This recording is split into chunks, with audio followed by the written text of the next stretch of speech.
प्रेमी रायजोलोय आंतरिक प्रणाम।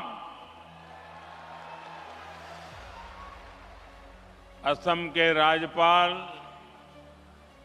लक्ष्मण प्रसाद आचार्य जी, यहां के लोकप्रिय मुख्यमंत्री हिमंता बिस्वा शर्मा जी, केंद्र में मेरे सहयोगी सर्बानंद सोनोवाल जी, पवित्रा मार्गरीटा जी, असम के मंत्री अतुल बोरा जी, चरण बोरो जी, कृष्णेंदु पोल जी, केशव महंता जी, अन्य महानुभाव और असम के मेरे प्यारे भाइयों और बहनों, मौसम ठंडा है, गांव दूर दूर है, उसके बावजूद भी जहां जहां मेरी नजर पहुंच रही है, लोग ही लोग नजर आ रहे हैं।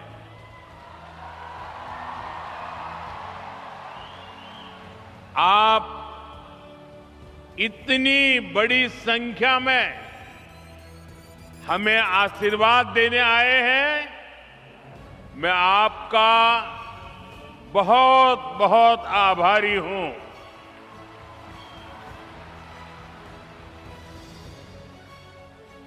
आज फिर काजीरंगा आने का सौभाग्य मिला है। स्वाभाविक है, मुझे अपनी पिछली यात्रा याद आना बहुत स्वाभाविक है। 2 वर्ष पहले काजीरंगा में बिताए गए पल मेरे जीवन के बहुत खास अनुभवों में शामिल है। मुझे काजीरंगा नेशनल पार्क में रात्रि विश्राम करने का अवसर मिला था और अगली सुबह एलिफेंट सफारी के दौरान मैंने इस क्षेत्र की सुंदरता को बहुत करीबी से महसूस किया था। साथियों, मुझे हमेशा असम आकर एक अलग ही खुशी मिलती है।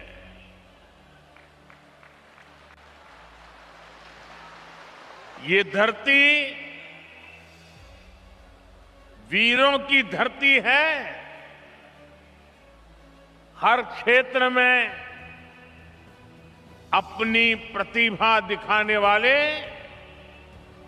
बेटे बेटियों की धरती है। कल ही मैं गुवाहाटी में बागुरुम्बा दहौ के कार्यक्रम में शामिल हुआ था। वहां हमारी बोडो समुदाय की बेटियों ने बागुरुम्बा की प्रस्तुति देकर नया रिकॉर्ड बनाया।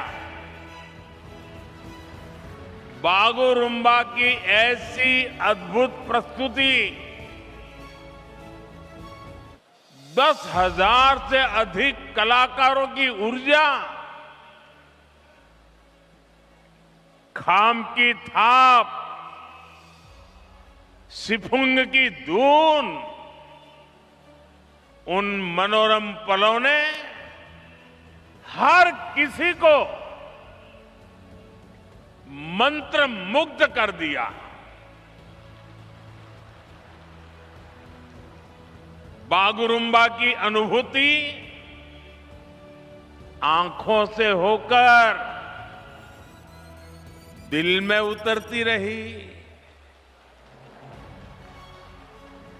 असम के हमारे कलाकारों ने वाकई कमाल कर दिया। उनका परिश्रम, उनकी तैयारी, उनका तालमेल, सब कुछ बहुत अद्भुत रहा। मैं बागुरुम्बा दहौ के में शामिल सभी कलाकारों को आज फिर से एक बार बहुत बहुत बधाई दूंगा। और मैं देश भर के सोशल मीडिया इन्फ्लुएंसर को भी बधाई देता हूं। मैं कल से देख रहा हूं कि इस बोडो परंपरा का उत्तम नृत्य सोशल मीडिया पे छाया हुआ है। मुझे पूरा विश्वास है देश और दुनिया के लोग कला और संस्कृति के भारत के नजरिए को, उसकी ताकत को पहचानेंगे और इस काम को बढ़ाने वाले सभी सोशल इन्फ्लुएंसर भी बधाई के पात्र हैं। मीडिया के मित्रों के लिए वो कल का शाम का समय जरा बहुत पैक रहता है, लेकिन आज सुबह से कई टीवी मीडिया वालों ने भी इस कार्यक्रम का पुनः प्रसारण शुरू कर दिया है। आप कल्पना कर सकते हैं ये कार्यक्रम कितना भव्य रहा होगा। साथियों, पिछले वर्ष मैं जुमरई महोत्सव में भी शामिल हुआ था। इस बार मुझे माघ बिहू के अवसर पर आने का मौका मिला है। एक महीने पहले मैं विकास परियोजनाओं के लिए यहां आया था। गुवाहाटी में लोकप्रिय गोपीनाथ बरदोलोई इंटरनेशनल एयरपोर्ट का विस्तार हुआ है। मैंने उसकी नई टर्मिनल बिल्डिंग का उद्घाटन किया था। साथ ही नाम रूप में अमोनिया यूरिया कॉम्प्लेक्स की आधारशिला रखी थी। ऐसे सभी अवसरों ने भाजपा सरकार के विकास भी, विरासत भी, इस मंत्र को और मजबूत किया है। यहां कुछ बंधु चित्र लेकर के आए हैं और ऐसे खड़े हैं, थक जाएंगे। आप भेज दीजिए, मैं ले लूंगा। आप आगे कलेक्ट करवा लीजिए। एसपीजी के लोग, ऐसे जो लोग चित्र लेकर आए हैं उनसे ले। अगर पीछे आपका आता पता लिखा होगा तो मेरी चिट्ठी जरूर आएगी। इधर भी, इस तरफ भी कोई नौजवान लंबे अरसे से कंधे पे कंधा खड़ा करके खड़ा है। मैं आप सब कलाकारों का धन्यवाद करता हूं। आपके प्यार के लिए, आपकी इस भावना के लिए मैं आपका आदर करता हूं।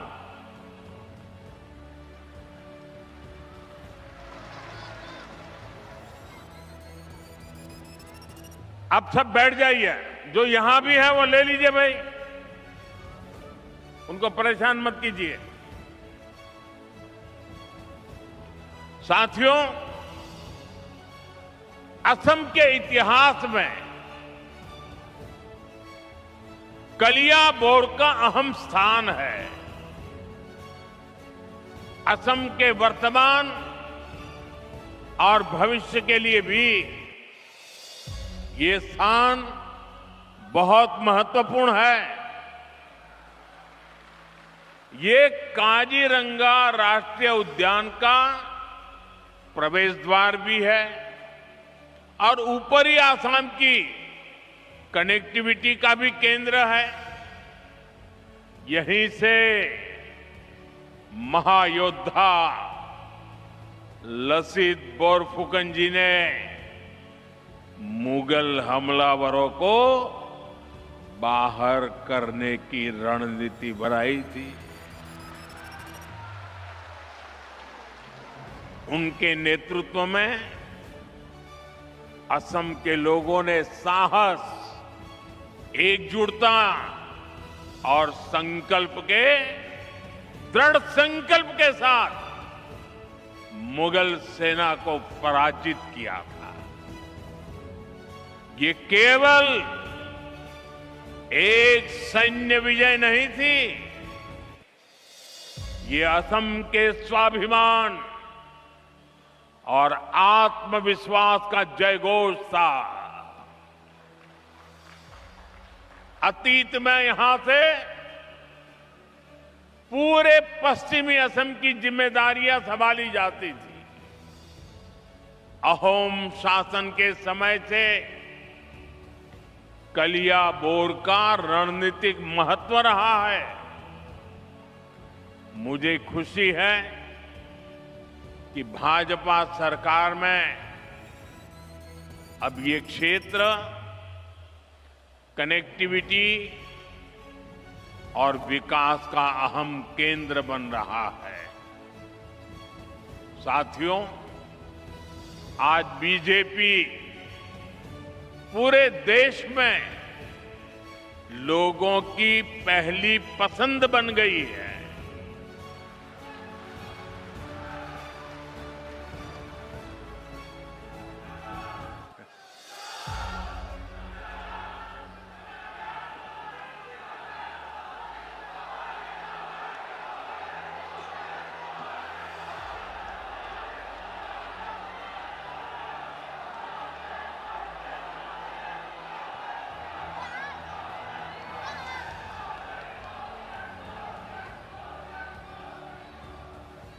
बीते 1-1.5 वर्षों से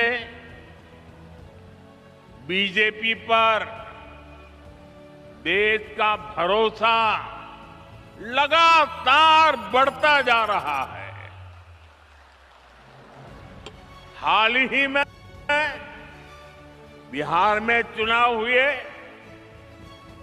वहां 20 वर्ष बाद भी जनता ने बीजेपी को रिकॉर्ड वोट दिए हैं, रिकॉर्ड सीटें जिताई हैं। 2 दिन पहले ही महाराष्ट्र के बड़े शहरों में मेयर और पार्षदों के चुनाव परिणाम आए हैं। मुंबई,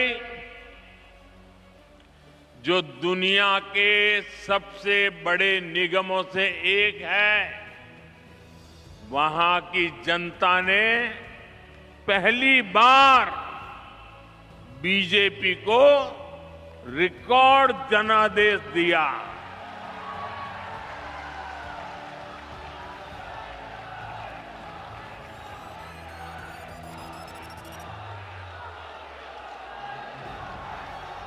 देखिए, जीत मुंबई में हो रही है, जश्न काजीरंगा में मनाया जा रहा है।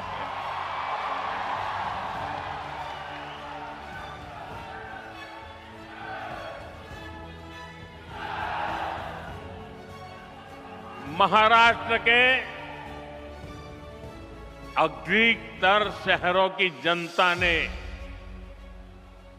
बीजेपी को सेवा का अवसर दिया है।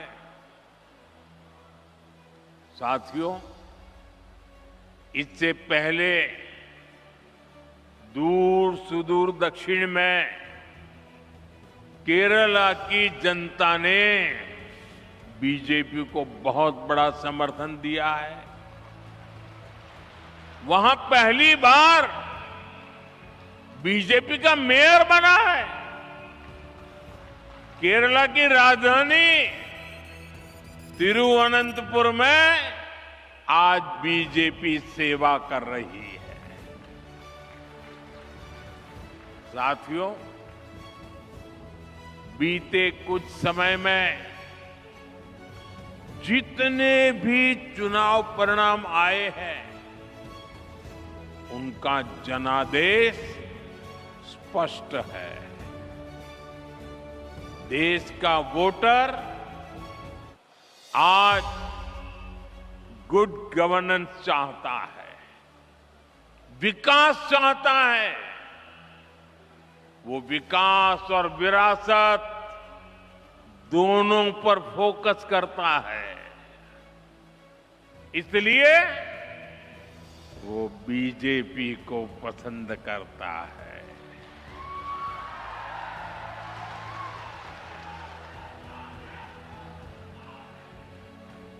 साथियों, इन चुनावों का एक और संदेश है। कांग्रेस की नेगेटिव पॉलिटिक्स को देश लगातार नकार रहा है। जिस मुंबई शहर में कांग्रेस का जन्म हुआ था, वहां वो आज चौथे या पांचवें नंबर की पार्टी बन गई है। जिस महाराष्ट्र पर कांग्रेस ने सालों तक शासन किया, वहां कांग्रेस पूरी तरह से सिमट गई है। कांग्रेस देश का भरोसा खो चुकी है, क्योंकि कांग्रेस के पास विकास का कोई एजेंडा नहीं है। ऐसी कांग्रेस कभी असम का काजीरंगा का भी भला नहीं कर सकती। साथियों, काजीरंगा की सुंदरता के बारे में भारत रत्न डॉक्टर भूपेन हजारिका जी ने कहा था, आमार काजीरंगा धन्यो।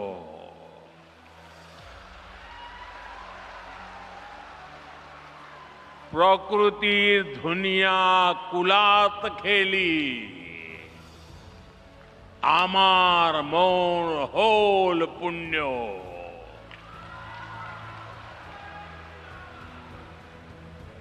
इन शब्दों में काजीरंगा के प्रति प्रेम की भावना है।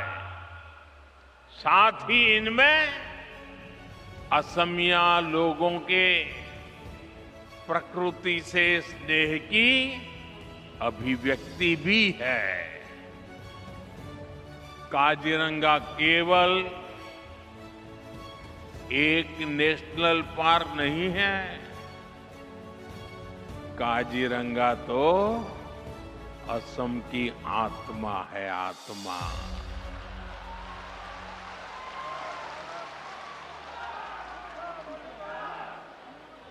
ये भारत की बायोडायवर्सिटी का एक अनमोल रत्न भी है। यूनेस्को ने इसे वर्ल्ड हेरिटेज साइट का दर्जा दिया है। साथियों, काजीरंगा और यहां के वन्य जीवों को बचाना केवल पर्यावरण की रक्षा नहीं है, यह असम के भविष्य और आने वाली पीढ़ियों के प्रति हमारा दायित्व भी है। और सिर्फ मोदी का नहीं, आपका भी दायित्व है। और इसी को ध्यान में रखते हुए आज असम की धरती से नए प्रोजेक्ट की शुरुआत हो रही है। इनका बहुत व्यापक प्रभाव होगा। मैं इन प्रोजेक्ट के लिए आपको बहुत बहुत बधाई देता हूं। साथियों, काजीरंगा एक सींग वाले राइनो का घर है। हर साल बाढ़ के समय जब ब्रह्मपुत्र का जलस्तर बढ़ता है, तब यही सबसे बड़ी चुनौती सामने आती है। तब वन्य जीव ऊंचे इलाकों की तलाश में निकलते हैं। इसी रास्ते में उन्हें नेशनल हाईवे पार करना पड़ता है। ऐसे समय में राइनो, हाथी और हिरण सड़क के किनारे फंस जाते हैं। हमारा प्रयास है कि सड़क भी चलती रहे और जंगल भी सुरक्षित रहे। इसी विजन के तहत कलियाबोर से नुमालीगढ़ तक लगभग 90 किलोमीटर लंबा कॉरिडोर तैयार किया जा रहा है। इस पर लगभग 7,000 करोड़ रुपए खर्च किए जाएंगे। इसमें लगभग 35 किलोमीटर लंबा एलिवेटेड वन्य जीव कॉरिडोर भी बनाया जाएगा। यहां गाड़ियां ऊपर से गुजरेगी और नीचे वन्य जीवों की आवाजाही बिना किसी बाधा के बनी रहेगी। एक सींग वाला राइनो हो, हाथी हो या बाघ, इनके पारंपरिक मूवमेंट रूट्स को ध्यान में रखकर डिजाइन को तैयार किया गया है। साथियों, ये कॉरिडोर ऊपरी असम और अरुणाचल प्रदेश की कनेक्टिविटी को भी बेहतर बनाएगा। काजीरंगा एलिवेटेड कॉरिडोर और नई रेल सेवाओं से असम के लोगों के लिए नई संभावनाएं तैयार होगी। मैं असम की जनता और देशवासियों को इन महत्वपूर्ण परियोजनाओं के लिए बधाई देता हूं। साथियों, जब प्रकृति सुरक्षित होती है तो उसके साथ अवसर भी पैदा होते हैं। पिछले कुछ वर्षों में काजीरंगा में पर्यटकों की संख्या में लगातार बढ़ोतरी हुई है। होम स्टे, गाइड सेवाएं, परिवहन, हस्तशिल्प और छोटे व्यवसायों के माध्यम से स्थानीय युवाओं को आय के नए साधन मिले हैं। साथियों, आज मैं असम के आप लोगों की, यहां की सरकार की एक और बात के लिए खास तौर पर तारीफ करूंगा। एक समय था जब काजीरंगा में राइनो के शिकार की घटनाएं असम की सबसे बड़ी चिंता बन चुकी थी। 2013 और 14 में एक सींग वाले दर्जनों राइनो मारे गए। भाजपा सरकार ने तय किया था कि हम ये नहीं चलने देंगे। अब ऐसा नहीं चलेगा। हमने इसके बाद सुरक्षा व्यवस्था को नए सिरे से मजबूत किया। वन विभाग को आधुनिक संसाधन मिले, निगरानी तंत्र सशक्त हुआ, वन दुर्गा के रूप में महिलाओं की भागीदारी बढ़ाई गई। इसका सुखद परिणाम भी सामने आया। 2025 में राइनो के शिकार की एक भी घटना सामने नहीं आई है। और इसलिए आप सब और सरकार, हर कोई बधाई के पात्र है। ये भाजपा सरकार की राजनीतिक इच्छा शक्ति और असम के लोगों के प्रयास से संभव हुआ है। साथियों, लंबे समय तक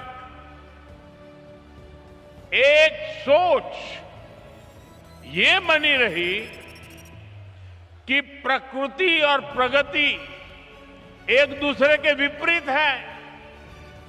कहा जाता था कि ये दोनों साथ नहीं चल सकते, लेकिन आज भारत दुनिया को दिखा रहा है कि ये दोनों साथ साथ आगे बढ़ सकते हैं।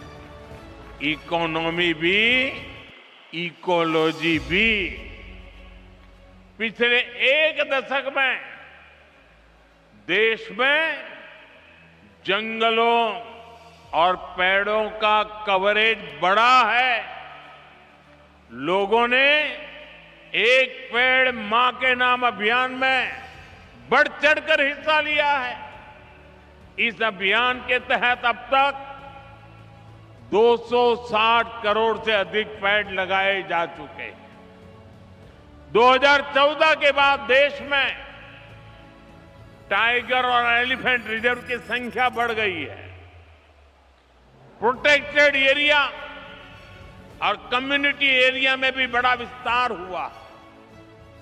जो चीते भारत से लंबे समय पहले विलुप्त हो गए थे, उन्हें अब वापस लाया गया है।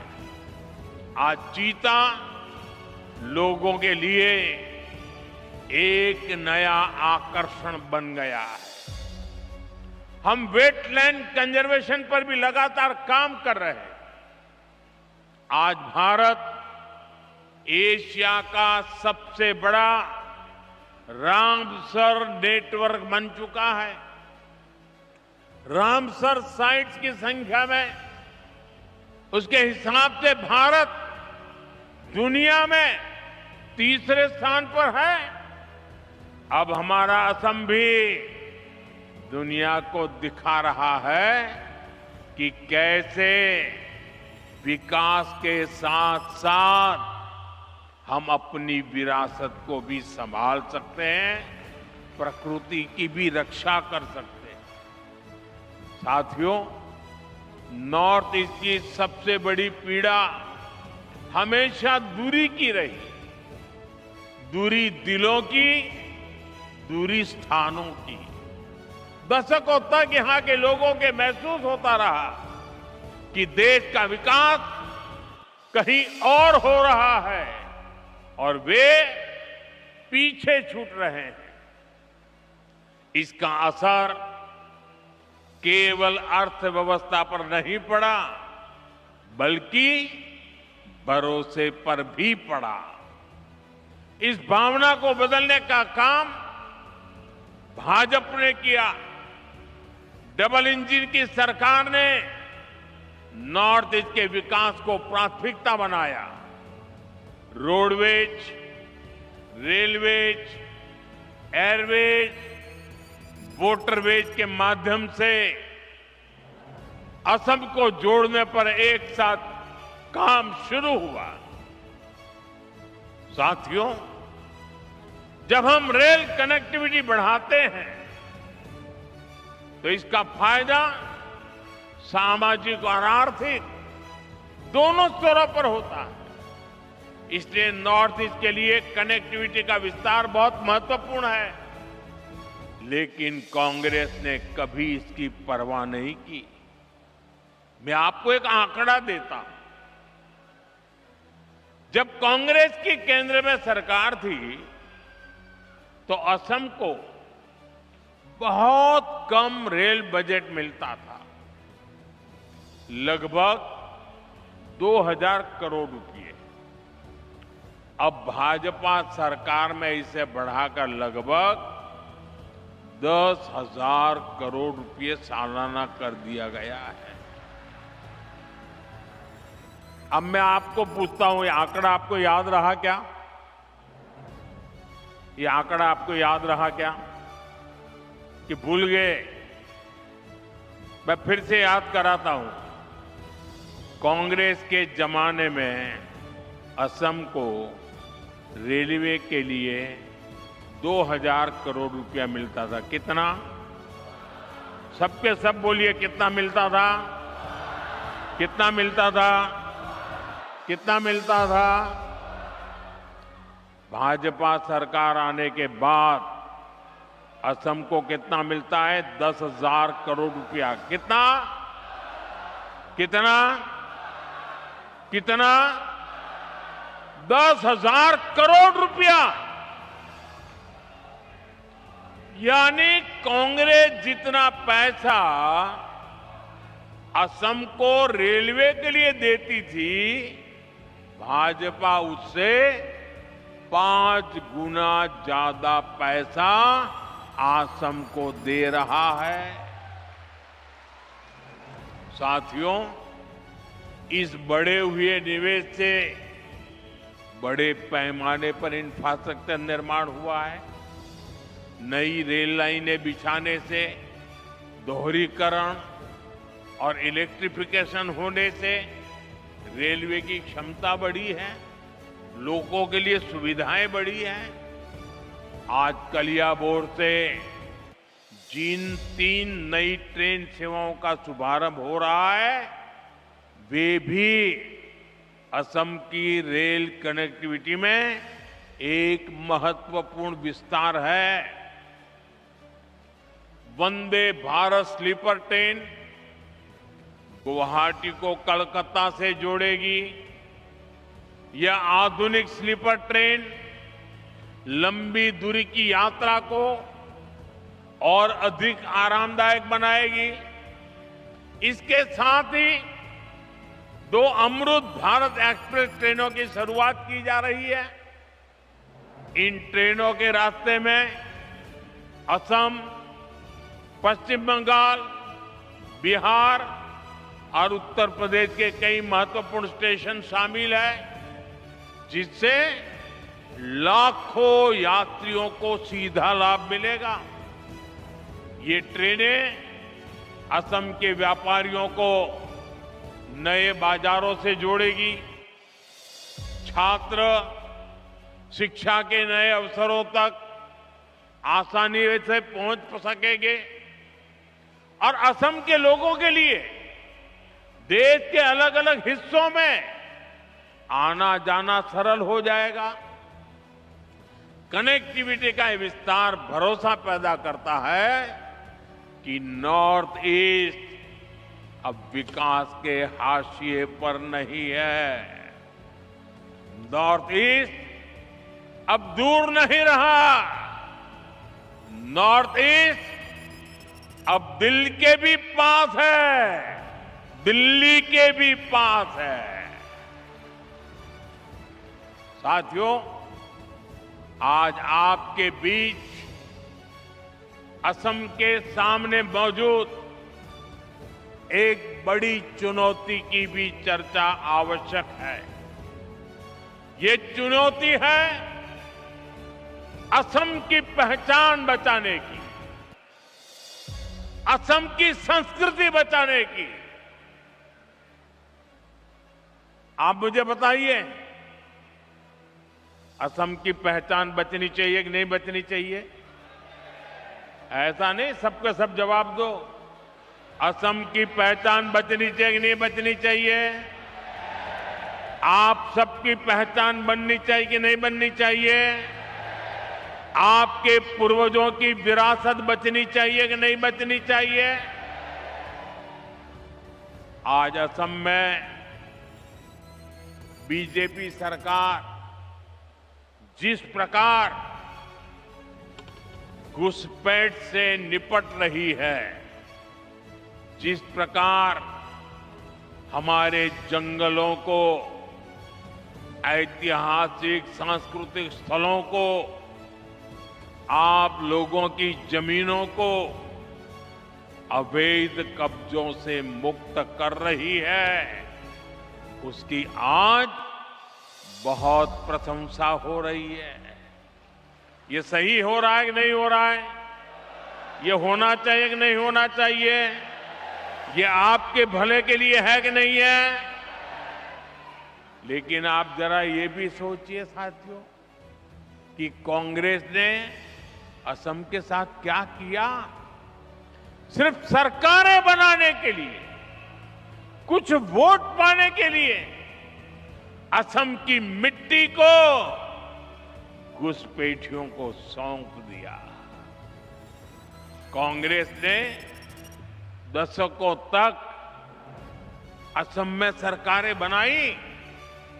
इस दौरान लगातार घुसपैठ बढ़ती ही गई। और इन लोगों ने, घुसपैठियों ने क्या किया? इनको असम के इतिहास, यहां की संस्कृति, हमारी आस्था से कोई सरोकार नहीं था। इसलिए उन्होंने जगह जगह कब्जे किए। घुसपैठ के कारण एनिमल कॉरिडोर के कब्जे हुए, अवैध शिकार को बढ़ावा मिला, तस्करी और अन्य अपराध भी बढ़े। साथियों, ये घुसपैठिए आबादी का संतुलन बिगाड़ रहे हैं, हमारी संस्कृति पर हमले कर रहे हैं, गरीब का, नौजवान का रोजगार छीन रहे हैं, आदिवासी क्षेत्रों में धोखे से लोगों की जमीन पर कब्जा कर रहे हैं। ये असम और देश की सुरक्षा दोनों के लिए बहुत बड़ा खतरा है। साथियों, कांग्रेस से आपको बहुत सावधान रहना है। कांग्रेस की एक ही नीति है, घुसपैठियों को बचाओ, घुसपैठियों की मदद से सत्ता पाओ। पूरे देश में कांग्रेस और उसके साथी यही कर रहे हैं। बिहार में भी इन्होंने घुसपैठियों को बचाने के लिए यात्राएं निकाली, रैलियां निकाली, लेकिन बिहार की जनता ने कांग्रेस का सुपड़ा साफ कर दिया। अब असम की जनता की बारी है। मुझे विश्वास है असम की धरती से भी कांग्रेस को करारा जवाब मिलेगा। साथियों, असम का विकास पूरे नॉर्थ ईस्ट के विकास के लिए नए दरवाजे खोल रहा है। असम एक्ट ईस्ट पॉलिसी को दिशा दे रहा है। जब असम आगे बढ़ता है तो नॉर्थ ईस्ट आगे बढ़ता है, जब नॉर्थ ईस्ट आगे बढ़ता है तो हिंदुस्तान आगे बढ़ता है। हमारे प्रयास और असम के लोगों का भरोसा पूरे नॉर्थ ईस्ट को नई ऊंचाइयों तक ले जाएगा। इसी विश्वास के साथ एक बार फिर आप सभी को आज की परियोजनाओं की बहुत बहुत बधाई देता हूं। मेरे साथ बोलिए, भारत माता की, भारत माता की। ये वर्ष वंदे मातरम के 150 साल एक पुण्य स्मरण करने का समय है। मेरे साथ बोलिए, वंदे वंदे वंदे वंदे वंदे वंदे वंदे वंदे वंदे वंदे